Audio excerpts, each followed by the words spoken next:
ಈಗ ಅವ್ರದ್ದು ಏನಾಗಿದೆ, ಅರ್ಜಿದಾರರು ಯಾರ ಮುಖಾಂತರ ಬಂದಿದ್ದು, ಯಾರು ಆಪ್ರೇಟ್ ಮಾಡ್ತಾರೆ ತಮಗೆಲ್ಲ ಗೊತ್ತಿರೋದು ವಿಚಾರ.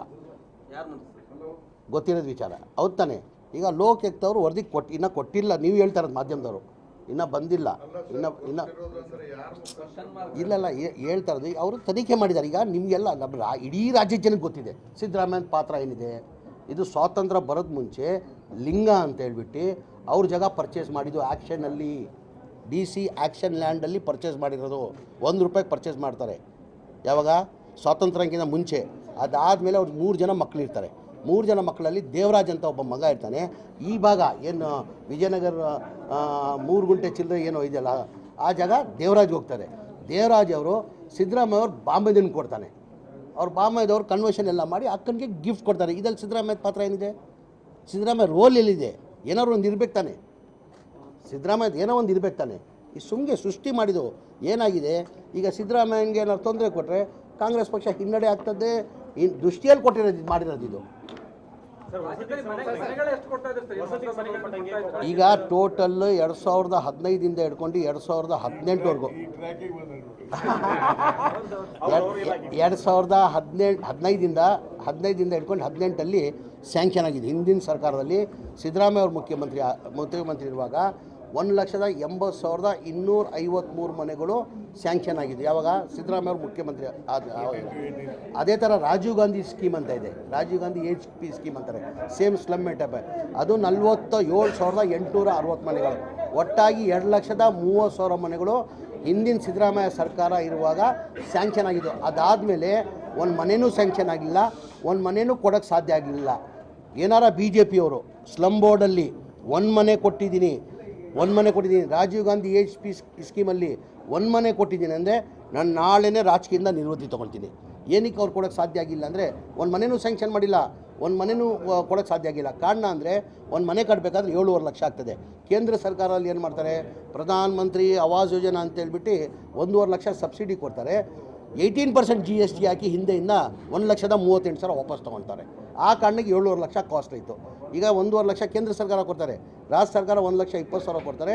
SC ST ಇದ್ದರೆ 2 ಲಕ್ಷ, ಆ್ಯಾವ್ರೇಜ್ ತೊಗೊಂಡ್ರೆ 3 ಲಕ್ಷ. 4.5 ಲಕ್ಷ ಬೆನಿಫಿಷಿಯರಿ ಕಟ್ಟಬೇಕು. ಎಷ್ಟು? 4.5 ಲಕ್ಷ. ಎಲ್ಲಿಂದ ಕಟ್ಟಕ್ಕೆ ಸಾಧ್ಯ ಬಡವರು?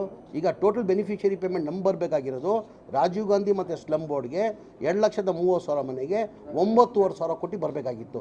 ಬರೇ 310 ಕೋಟಿ ಬಂದಿದೆ. ಯಾರೋ 5,000 ಕೊಟ್ಟವ್ರೆ, ಯಾರೋ 10,000 ಕೊಟ್ಟವ್ರೆ, ಯಾರೋ 15,000 ಕೊಟ್ಟವ್ರೆ. ಅವ್ರು ಬಡವ್ರು ಕೊಡೋಕ್ಕೆ ಸಾಧ್ಯ ಆಗಲ್ಲ. ಆಮೇಲೆ ನಮ್ಮ ಸರ್ಕಾರ ಬಂದಾದಮೇಲೆ, ನಾನು ವಸತಿ ಮಂತ್ರಿ ಆದಮೇಲೆ, ನನ್ನ ಗಮನಕ್ಕೆ ಬಂದಾದಮೇಲೆ ನನ್ನ ಮನೆ ಮುಖ್ಯಮಂತ್ರಿಗೆ ಹೆಂಗೋಪ್ಪ ಹೇಳಿದ್ದು, ಏನಕ್ಕೆ ಗ್ಯಾರಂಟಿಗಳು ತಮಗೆಲ್ಲ ಗೊತ್ತಿದ್ದಂಗೆ 55,000 to 60,000 ಕೋಟಿ ಆಗ್ತದೆ. ಅದರಲ್ಲಿ ಇದು 9,500 ಕೋಟಿ ಹೆಂಗೋಪ್ಪ ಕೇಳಲಿ ಅಂತ ಹೇಳ್ಬಿಟ್ಟು ನಾನು ಧೈರ್ಯ ಮಾಡಿ ಮನೆ ಮುಖ್ಯಮಂತ್ರಿ ಗಮನಕ್ಕೆ ತಂದೆ. ಸರ್ ಹಿಂಗಿದೆ ಸರ್, ತಾವು ಹಿಂದಿನ ಸರ್ಕಾರದಲ್ಲಿ ತಾವು ಮುಖ್ಯಮಂತ್ರಿ ಇರುವಾಗ ಈ ಮನೆಗಳು ಸ್ಯಾಂಕ್ಷನ್ ಆಗಿರೋದು. ಅದಾದಮೇಲೆ ಸಮ್ಮಿಶ್ರ ಸರ್ಕಾರ ಬಂತು, BJP ಸರ್ಕಾರ ಇತ್ತು, ಒಂದು ಮನೆಯೂ ಕೊಟ್ಟಿಲ್ಲ, ಜನ ಬೀದಿಯಲ್ಲಿದ್ದಾರೆ ಅಂತ ಹೇಳ್ಬಿಟ್ಟು ಮನೆ ಮುಖ್ಯಮಂತ್ರಿ ಗಮನಕ್ಕೆ ತಂದೆ. ಮನೆ ಮುಖ್ಯಮಂತ್ರಿಗಳು 2-3 ರಿವ್ಯೂ ಮೀಟಿಂಗ್ ಮಾಡಿ ಅವ್ರ ಬಡವ್ರ ಬಗ್ಗೆ ಕಾಲೇಜ್ ಇದ್ದಿದ್ದ ಕಾರಣಕ್ಕೆ ತೀರ್ಮಾನ ಮಾಡಿ, ಇಲ್ಲ ನೀನು ಹೇಳ್ತಾರ ಸತ್ಯ, ಇದು ಬಡವ್ರು ದುಡ್ಡು ಕಟ್ಟೋಕ್ಕಾಗಕ್ಕೆ ಸಾಧ್ಯ ಆಗಲ್ಲ, ಇದು ನಾನು ದುಡ್ಡು ಕೊಡ್ತೀನಿ ಅಂತ ಹೇಳ್ಬಿಟ್ಟು ಹೋದ ಜನವರಿಯಲ್ಲಿ ಕ್ಯಾಬಿನೆಟಲ್ಲಿ ತಂದು ಅಪ್ರೂವ್ ಮಾಡಿ 500 ಕೋಟಿ ಬಿಡುಗಡೆ ಮಾಡಿದ ಕಾರಣಕ್ಕೆ ನಾವು 36,789 ಮನೆಗಳು ಕೊಟ್ವಿ. ಇನ್ನು 39,000 ಮನೆಗಳು ಈ ತಿಂಗಳು ಕೊನೆಯಲ್ಲಿ ಕೊಡ್ತಾ ಇದ್ದೀವಿ. ಏನಕ್ಕೆ ಇಲ್ಲ, ಒಂದು ನಿಮಿಷ, ನಾವು 5 ಗ್ಯಾರಂಟಿ ಘೋಷಣೆ ಮಾಡಿದ್ದೀವಿ, ಇದು 6ನೇ ಗ್ಯಾರಂಟಿ ಅಂತೀವಿ ನಾವು. ನೀವು ಅರ್ಥ ಮಾಡ್ಕೊಳ್ಬೇಕಾದ್ರೆ ಮಾಧ್ಯಮ ಸ್ನೇಹಿತರು ಅರ್ಥ ಮಾಡ್ಕೊಳ್ಬೇಕು. ಬಡವ್ರ ಬಗ್ಗೆ ಇದು ನಾವು ಘೋಷಣೆ ಮಾಡಿರಲಿಲ್ಲ ಮನೆಗಳು ಕೊಡ್ತೀವಂತ. ಈ ಗ್ಯಾರಂಟಿ ಘೋಷಣೆ ಮಾಡಿದ್ವಿ, ಗ್ಯಾರಂಟಿ ಕೊಟ್ಟಿದ್ವಿ, 5 ಗ್ಯಾರಂಟಿ. ಇದು ಮನೆಗಳು ಕೊಡ್ತೀವಿ. ಏನಕ್ಕೆ ಅವ್ರ ಬಡವ್ರ ಬಗ್ಗೆ ಸಮ್ಮಿಶ್ರ ಸರ್ಕಾರ ಕುಮಾರಸ್ವಾಮಿಗೆ ಕಾಲೇಜ್ ಇರಲಿಲ್ವಾ? ಯಡಿಯೂರಪ್ಪ 2 ವರ್ಷ ಇದ್ದರು, ಅವ್ರ ಕಾಲೇಜ್ ಇರಲಿಲ್ವಾ? ಬಸವರಾಜ ಬೊಮ್ಮಾಯಿ 2 ವರ್ಷ ಇದ್ದರು, ಅವ್ರ ಕಾಲೇಜ್ ಇರಲಿಲ್ವಾ? ಬರೀ ಕಾಂಗ್ರೆಸ್ ಪಕ್ಷಕ್ಕೆ ಮನೆ ಸಿದ್ದರಾಮಯ್ಯ ಅವ್ರಿಗೇನ ಬಡವ್ರ ಬಗ್ಗೆ ಕಾಲೇಜ್ ಇರೋದು? 9,500 ಕೋಟಿ ಕೊಡ್ತೀನಿ, 1 ವರ್ಷದಲ್ಲಿ ಕಂಪ್ಲೀಟ್ ಮಾಡಬೇಕಂತ ಮನೆ ಮುಖ್ಯಮಂತ್ರಿಗಳು ಸೂಚನೆ ಕೊಟ್ಟಿದ್ದಾರೆ. ಹಾಗಾಗಿ 36,789 ಮನೆ ಕೊಟ್ಟಿದ್ದೀವಿ. ಇನ್ನು 39,000 ಮನೆ ಈಗ ಈ ತಿಂಗಳು ಕೊನೆಯಲ್ಲಿ ಇನ್ನೂ 39,000 ಕೊಡ್ತೀವಿ. ಮನೆ ಮುಖ್ಯಮಂತ್ರಿಗಳು ಸೂಚನೆ ಕೊಟ್ಟಿದ್ದಾರೆ.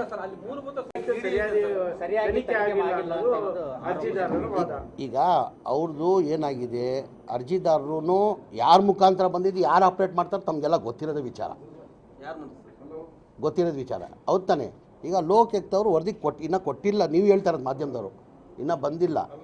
ಇನ್ನು ಇಲ್ಲಲ್ಲ, ಹೇಳ್ತಾ ಇರೋದು ಅವರು ತನಿಖೆ ಮಾಡಿದ್ದಾರೆ. ಈಗ ನಿಮಗೆಲ್ಲ ನಮ್ಮ ಇಡೀ ರಾಜ್ಯದ ಜನಕ್ಕೆ ಗೊತ್ತಿದೆ ಸಿದ್ದರಾಮಯ್ಯನ ಪಾತ್ರ ಏನಿದೆ. ಇದು ಸ್ವಾತಂತ್ರ್ಯ ಬರೋದ ಮುಂಚೆ ಲಿಂಗ ಅಂತ ಹೇಳ್ಬಿಟ್ಟು ಅವ್ರ ಜಾಗ ಪರ್ಚೇಸ್ ಮಾಡಿದ್ದು ಆ್ಯಕ್ಷನಲ್ಲಿ, DC ಆ್ಯಕ್ಷನ್ ಲ್ಯಾಂಡಲ್ಲಿ ಪರ್ಚೇಸ್ ಮಾಡಿರೋದು. ₹1 ಪರ್ಚೇಸ್ ಮಾಡ್ತಾರೆ. ಯಾವಾಗ? ಸ್ವಾತಂತ್ರ್ಯಕ್ಕಿಂತ ಮುಂಚೆ. ಅದಾದಮೇಲೆ ಅವ್ರಿಗೆ 3 ಜನ ಮಕ್ಕಳಿರ್ತಾರೆ. 3 ಜನ ಮಕ್ಕಳಲ್ಲಿ ದೇವರಾಜ್ ಅಂತ ಒಬ್ಬ ಮಗ ಇರ್ತಾನೆ. ಈ ಭಾಗ ಏನು ವಿಜಯನಗರ 3 ಗುಂಟೆ ಚಿಲ್ಲರೆ ಏನೋ ಇದೆಯಲ್ಲ, ಆ ಜಾಗ ದೇವರಾಜ್ಗೆ ಹೋಗ್ತಾರೆ. ದೇವರಾಜ್ ಅವರು ಸಿದ್ದರಾಮಯ್ಯ ಅವ್ರು ಬಾಂಬೆದನ್ನು ಕೊಡ್ತಾನೆ. ಅವ್ರು ಬಾಂಬೆದವ್ರು ಕನ್ವರ್ಷನ್ ಎಲ್ಲ ಮಾಡಿ ಅಕ್ಕನಿಗೆ ಗಿಫ್ಟ್ ಕೊಡ್ತಾರೆ. ಇದಲ್ಲಿ ಸಿದ್ದರಾಮಯ್ಯ ಪಾತ್ರ ಏನಿದೆ? ಸಿದ್ದರಾಮಯ್ಯ ರೋಲ್ ಎಲ್ಲಿದೆ? ಏನಾದ್ರು ಒಂದು ಇರ್ಬೇಕು ತಾನೆ. ಸಿದ್ದರಾಮಯ್ಯದ ಏನೋ ಒಂದು ಇರ್ಬೇಕು ತಾನೆ. ಈ ಸುಮ್ಗೆ ಸೃಷ್ಟಿ ಮಾಡಿದ್ದು ಏನಾಗಿದೆ? ಈಗ ಸಿದ್ದರಾಮಯ್ಯನಿಗೆ ಏನಾದ್ರು ತೊಂದರೆ ಕೊಟ್ಟರೆ ಕಾಂಗ್ರೆಸ್ ಪಕ್ಷ ಹಿನ್ನಡೆ ಆಗ್ತದೆ. ದೃಷ್ಟಿಯಲ್ಲಿ ಕೊಟ್ಟಿರೋದು ಮಾಡಿರೋದು ಇದು. ಈಗ ಟೋಟಲ್ 2015 ಹಿಡ್ಕೊಂಡು 2018ವರೆಗೂ 2015 ಹಿಡ್ಕೊಂಡು 18ಅಲ್ಲಿ ಸ್ಯಾಂಕ್ಷನ್ ಆಗಿದೆ. ಹಿಂದಿನ ಸರ್ಕಾರದಲ್ಲಿ ಸಿದ್ದರಾಮಯ್ಯ ಅವರು ಮುಖ್ಯಮಂತ್ರಿ ಇರುವಾಗ 1,80,253 ಮನೆಗಳು ಸ್ಯಾಂಕ್ಷನ್ ಆಗಿದೆ. ಯಾವಾಗ? ಸಿದ್ದರಾಮಯ್ಯ ಅವರು ಮುಖ್ಯಮಂತ್ರಿ ಅದೇ ಥರ ರಾಜೀವ್ ಗಾಂಧಿ ಸ್ಕೀಮ್ ಅಂತ ಇದೆ. ರಾಜೀವ್ ಗಾಂಧಿ HP ಸ್ಕೀಮ್ ಅಂತಾರೆ. Same slum type. ಅದು 47,860 ಮನೆಗಳು. ಒಟ್ಟಾಗಿ 2,30,000 ಮನೆಗಳು ಹಿಂದಿನ ಸಿದ್ದರಾಮಯ್ಯ ಸರ್ಕಾರ ಇರುವಾಗ ಸ್ಯಾಂಕ್ಷನ್ ಆಗಿದ್ದು. ಅದಾದಮೇಲೆ ಒಂದು ಮನೆಯೂ ಸ್ಯಾಂಕ್ಷನ್ ಆಗಿಲ್ಲ, ಒಂದು ಮನೆಯೂ ಕೊಡೋಕ್ಕೆ ಸಾಧ್ಯ ಆಗಲಿಲ್ಲ. ಏನಾರ BJP ಅವರು ಸ್ಲಮ್ ಬೋರ್ಡಲ್ಲಿ ಒಂದು ಮನೆ ಕೊಟ್ಟಿದ್ದೀನಿ ರಾಜೀವ್ ಗಾಂಧಿ HP ಸ್ಕೀಮಲ್ಲಿ ಒಂದು ಮನೆ ಕೊಟ್ಟಿದ್ದೀನಿ ಅಂದರೆ ನಾನು ನಾಳೆನೇ ರಾಜಕೀಯದಿಂದ ನಿವೃತ್ತಿ ತೊಗೊಳ್ತೀನಿ. ಏನಕ್ಕೆ ಅವ್ರು ಕೊಡೋಕ್ಕೆ ಸಾಧ್ಯ ಆಗಿಲ್ಲ ಅಂದರೆ ಒಂದು ಮನೆಯೂ ಸ್ಯಾಂಕ್ಷನ್ ಮಾಡಿಲ್ಲ, ಒಂದು ಮನೆಯೂ ಕೊಡೋಕ್ಕೆ ಸಾಧ್ಯ ಆಗಿಲ್ಲ. ಕಾರಣ ಅಂದರೆ ಒಂದು ಮನೆ ಕಟ್ಟಬೇಕಾದ್ರೆ 7.5 ಲಕ್ಷ ಆಗ್ತದೆ. ಕೇಂದ್ರ ಸರ್ಕಾರದಲ್ಲಿ ಏನು ಮಾಡ್ತಾರೆ? ಪ್ರಧಾನ ಮಂತ್ರಿ ಆವಾಸ್ ಯೋಜನಾ ಅಂತೇಳ್ಬಿಟ್ಟು 1.5 ಲಕ್ಷ ಸಬ್ಸಿಡಿ ಕೊಡ್ತಾರೆ. 18% GST ಹಾಕಿ ಹಿಂದೆಯಿಂದ 1,38,000 ವಾಪಸ್ ತೊಗೊಳ್ತಾರೆ. ಆ ಕಾರಣಕ್ಕೆ 7.5 ಲಕ್ಷ ಕಾಸ್ಟ್ ಆಯಿತು. ಈಗ 1.5 ಲಕ್ಷ ಕೇಂದ್ರ ಸರ್ಕಾರ ಕೊಡ್ತಾರೆ, ರಾಜ್ಯ ಸರ್ಕಾರ 1,20,000 ಕೊಡ್ತಾರೆ. SC ST ಇದ್ದರೆ 2 ಲಕ್ಷ, ಆ್ಯಾವ್ರೇಜ್ ತೊಗೊಂಡ್ರೆ 3 ಲಕ್ಷ. 4.5 ಲಕ್ಷ ಬೆನಿಫಿಷಿಯರಿ ಕಟ್ಟಬೇಕು. ಎಷ್ಟು? 4.5 ಲಕ್ಷ. ಎಲ್ಲಿಂದ ಕಟ್ಟಕ್ಕೆ ಸಾಧ್ಯ ಬಡವರು? ಈಗ ಟೋಟಲ್ ಬೆನಿಫಿಷಿಯರಿ ಪೇಮೆಂಟ್ ನಂಬರ್ ಬೇಕಾಗಿರೋದು ರಾಜೀವ್ ಗಾಂಧಿ ಮತ್ತು ಸ್ಲಮ್ ಬೋರ್ಡ್ಗೆ 2,30,000 ಮನೆಗೆ 9,500 ಕೋಟಿ ಬರಬೇಕಾಗಿತ್ತು. ಬರೇ 310 ಕೋಟಿ ಬಂದಿದೆ. ಯಾರೋ 5,000 ಕೊಟ್ಟವ್ರೆ, ಯಾರೋ 10,000 ಕೊಟ್ಟವ್ರೆ, ಯಾರೋ 15,000 ಕೊಟ್ಟವ್ರೆ. ಅವ್ರು ಬಡವ್ರು ಕೊಡೋಕ್ಕೆ ಸಾಧ್ಯ ಆಗಲ್ಲ. ಆಮೇಲೆ ನಮ್ಮ ಸರ್ಕಾರ ಬಂದಾದಮೇಲೆ, ನಾನು ವಸತಿ ಮಂತ್ರಿ ಆದಮೇಲೆ, ನನ್ನ ಗಮನಕ್ಕೆ ಬಂದಾದಮೇಲೆ ನನ್ನ ಮನೆ ಮುಖ್ಯಮಂತ್ರಿಗೆ ಹೆಂಗೋಪ್ಪ ಹೇಳಿದ್ದು? ಏನಕ್ಕೆ ಗ್ಯಾರಂಟಿಗಳು ತಮಗೆಲ್ಲ ಗೊತ್ತಿದ್ದಂಗೆ 55,000 to 60,000 ಕೋಟಿ ಆಗ್ತದೆ. ಅದರಲ್ಲಿ ಇದು 9,500 ಕೋಟಿ ಹೆಂಗೋಪ್ಪ ಕೇಳಲಿ ಅಂತ ಹೇಳ್ಬಿಟ್ಟು ನಾನು ಧೈರ್ಯ ಮಾಡಿ ಮನೆ ಮುಖ್ಯಮಂತ್ರಿ ಗಮನಕ್ಕೆ ತಂದೆ. ಸರ್ ಹಿಂಗಿದೆ ಸರ್, ತಾವು ಹಿಂದಿನ ಸರ್ಕಾರದಲ್ಲಿ ತಾವು ಮುಖ್ಯಮಂತ್ರಿ ಇರುವಾಗ ಈ ಮನೆಗಳು ಸ್ಯಾಂಕ್ಷನ್ ಆಗಿರೋದು. ಅದಾದಮೇಲೆ ಸಮ್ಮಿಶ್ರ ಸರ್ಕಾರ ಬಂತು, BJP ಸರ್ಕಾರ ಇತ್ತು, ಒಂದು ಮನೆಯೂ ಕೊಟ್ಟಿಲ್ಲ, ಜನ ಬೀದಿಯಲ್ಲಿದ್ದಾರೆ ಅಂತ ಹೇಳ್ಬಿಟ್ಟು ಮನೆ ಮುಖ್ಯಮಂತ್ರಿ ಗಮನಕ್ಕೆ ತಂದೆ. ಮನೆ ಮುಖ್ಯಮಂತ್ರಿಗಳು 2-3 ರಿವ್ಯೂ ಮೀಟಿಂಗ್ ಮಾಡಿ ಅವ್ರ ಬಡವ್ರ ಬಗ್ಗೆ ಕಾಲೇಜ್ ಇದ್ದಿದ್ದ ಕಾರಣಕ್ಕೆ ತೀರ್ಮಾನ ಮಾಡಿ, ಇಲ್ಲ ನೀನು ಹೇಳ್ತಾರ ಸತ್ಯ, ಇದು ಬಡವ್ರು ದುಡ್ಡು ಕಟ್ಟೋಕ್ಕಾಗಕ್ಕೆ ಸಾಧ್ಯ ಆಗಲ್ಲ, ಇದು ನಾನು ದುಡ್ಡು ಕೊಡ್ತೀನಿ ಅಂತ ಹೇಳ್ಬಿಟ್ಟು ಹೋದ ಜನವರಿಯಲ್ಲಿ ಕ್ಯಾಬಿನೆಟಲ್ಲಿ ತಂದು ಅಪ್ರೂವ್ ಮಾಡಿ 500 ಕೋಟಿ ಬಿಡುಗಡೆ ಮಾಡಿದ ಕಾರಣಕ್ಕೆ ನಾವು 36,789 ಮನೆಗಳು ಕೊಟ್ವಿ. ಇನ್ನು 39,000 ಮನೆಗಳು ಈ ತಿಂಗಳು ಕೊನೆಯಲ್ಲಿ ಕೊಡ್ತಾ ಇದ್ದೀವಿ. ಏನಕ್ಕೆ? ಇಲ್ಲ, ಒಂದು ನಿಮಿಷ, ನಾವು 5 ಗ್ಯಾರಂಟಿ ಘೋಷಣೆ ಮಾಡಿದ್ದೀವಿ. ಇದು 6ನೇ ಗ್ಯಾರಂಟಿ ಅಂತೀವಿ ನಾವು. ನೀವು ಅರ್ಥ ಮಾಡ್ಕೊಳ್ಬೇಕಾದ್ರೆ ಮಾಧ್ಯಮ ಸ್ನೇಹಿತರು ಅರ್ಥ ಮಾಡ್ಕೊಳ್ಬೇಕು. ಬಡವ್ರ ಬಗ್ಗೆ ಇದು ನಾವು ಘೋಷಣೆ ಮಾಡಿರಲಿಲ್ಲ ಮನೆಗಳು ಕೊಡ್ತೀವಂತ. ಈ ಗ್ಯಾರಂಟಿ ಘೋಷಣೆ ಮಾಡಿದ್ವಿ, ಗ್ಯಾರಂಟಿ ಕೊಟ್ಟಿದ್ವಿ, 5 ಗ್ಯಾರಂಟಿ. ಇದು ಮನೆಗಳು ಕೊಡ್ತೀವಿ. ಏನಕ್ಕೆ ಅವ್ರ ಬಡವ್ರ ಬಗ್ಗೆ? ಸಮ್ಮಿಶ್ರ ಸರ್ಕಾರ ಕುಮಾರಸ್ವಾಮಿಗೆ ಕಾಲೇಜ್ ಇರಲಿಲ್ವಾ? ಯಡಿಯೂರಪ್ಪ 2 ವರ್ಷ ಇದ್ದರು, ಅವ್ರ ಕಾಲೇಜ್ ಇರಲಿಲ್ವಾ? ಬಸವರಾಜ ಬೊಮ್ಮಾಯಿ 2 ವರ್ಷ ಇದ್ದರು, ಅವ್ರ ಕಾಲೇಜ್ ಇರಲಿಲ್ವಾ? ಬರೀ ಕಾಂಗ್ರೆಸ್ ಪಕ್ಷಕ್ಕೆ ಮನೆ ಸಿದ್ದರಾಮಯ್ಯ ಅವ್ರಿಗೇನ ಬಡವ್ರ ಬಗ್ಗೆ ಕಾಲೇಜ್ ಇರೋದು? 9,500 ಕೋಟಿ ಕೊಡ್ತೀನಿ, 1 ವರ್ಷದಲ್ಲಿ ಕಂಪ್ಲೀಟ್ ಮಾಡಬೇಕಂತ ಮನೆ ಮುಖ್ಯಮಂತ್ರಿಗಳು ಸೂಚನೆ ಕೊಟ್ಟಿದ್ದಾರೆ. ಹಾಗಾಗಿ 36,789 ಮನೆ ಕೊಟ್ಟಿದ್ದೀವಿ.